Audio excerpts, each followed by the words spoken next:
তো আজকে আমরা যে টপিকটা পড়বো সেটা হচ্ছে তোমাদের নিট এবং যেই জন্য একটা ছোট্ট এবং ইম্পর্টেন্ট টপিক, সেটা হচ্ছে কনিক্যাল পেন্ডুলাম। তো আমরা সিম্পল পেন্ডুলাম পড়ে এসেছি। সিম্পল পেন্ডুলামে দেখেছি যে এরকম একটা বব থাকতো, সেই ববটাকে, এই হচ্ছে বব। তো সেই ববটাকে আমরা একটা থ্রেড বা স্ট্রিং দিয়ে ঝুলিয়ে দিতাম এবং সেই ববটা টু অ্যান্ড ফ্রো মোশন করতো, মানে এইভাবে এটা দুলতে থাকতো। তো সেটাকে আমরা সিম্পল পেন্ডুলাম বলতাম। বাট যখন আমরা কনিক্যাল পেন্ডুলাম পড়বো, তো প্রথমে জানতে হবে যে কনিক্যাল পেন্ডুলাম জিনিসটা কি। তো কনিক্যাল পেন্ডুলাম জিনিসটা হচ্ছে, দেখো এরকম একটা স্ট্রিং দিয়ে এই যে ববটা রয়েছে বা মাছটা রয়েছে সেটাকে ঝুলানো আছে। এইবার এই যে মাছটা আছে এইটা এরকম করে এই যে সার্কুলার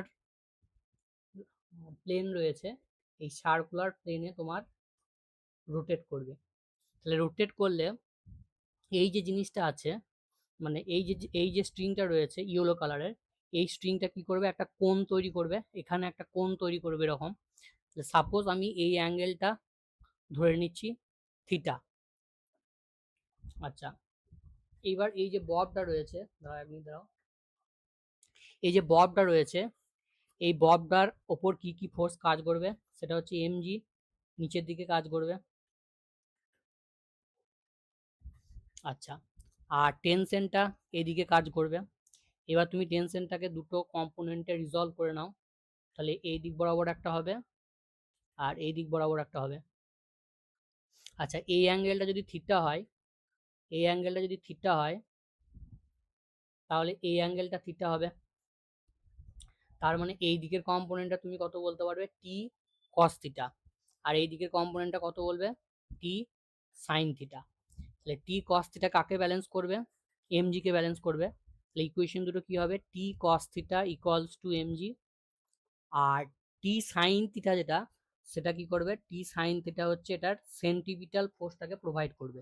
তাহলে আমরা টি সাইন থিটা ইকুয়াল টু লিখতে পারি এম ভি স্কোয়ার বাই আর। এটাকে 1 নম্বর দাও, এটাকে 2 নম্বর দাও। বেশ, তাহলে এখান থেকে যদি তুমি টেনশন বার বের করতে চাও, তাহলে এইটাকে স্কোয়ার করো, এটাকে স্কোয়ার করো এবং অ্যাড করে দাও। তাহলে টি স্কোয়ার কমন চলে গেল, cos square theta plus sine square theta মানে 1। তাহলে এটা হয়ে যাবে তোমার এম জি এটা square plus M V square by R, তো এটার হোল স্কোয়ার। তাহলে এখান থেকে তুমি যদি টেনশন বের করতে চাও তাহলে এটা রুট করে দিতে হবে। ব্যাস, এই ফর্মুলা থেকে তুমি চাইলে টেনশন বের করে নিতে পারো। এইবার যদি তুমি 2 নম্বর ইকুয়েশনটাকে 1 দিয়ে ডিভাইড করে দাও, তাহলে কি হবে, টি টি ক্যান্সেল হয়ে যাবে, sin theta by cos theta মানে হচ্ছে ট্যান থিটা, আর এখানে দেখো এম এম ক্যান্সেল হয়ে যাবে, তাহলে V square by R G.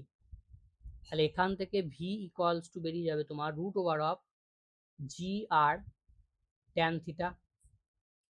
তাহলে এখান থেকে তুমি অ্যাঙ্গুলার ভেলোসিটি ওমেগাটা বের করে নিতে পারবে। ওমেগা ইকুয়াল টু কি হয়, লিনিয়ার ভেলোসিটি বাই আর, মানে ভি বাই আর। তাহলে এটা দাঁড়িয়ে যাবে ফাইনালি জি R tan theta. Just calculation. এরপর আমাদের যেটা এখান থেকে আর একটা জিনিস লাগবে, সেটা হচ্ছে টাইম পিরিয়ড। এবার time period T equal to হয় 2 পাই বা ওমেগা। টাইম পিরিয়ড মানে কি, একটা কমপ্লিট রোটেশন করতে, মানে এখান থেকে এই গিয়ে এইখানে আবার এইখানে আসতে যে টাইম লাগছে সেইটাকে আমরা বলছি টাইম পিরিয়ড।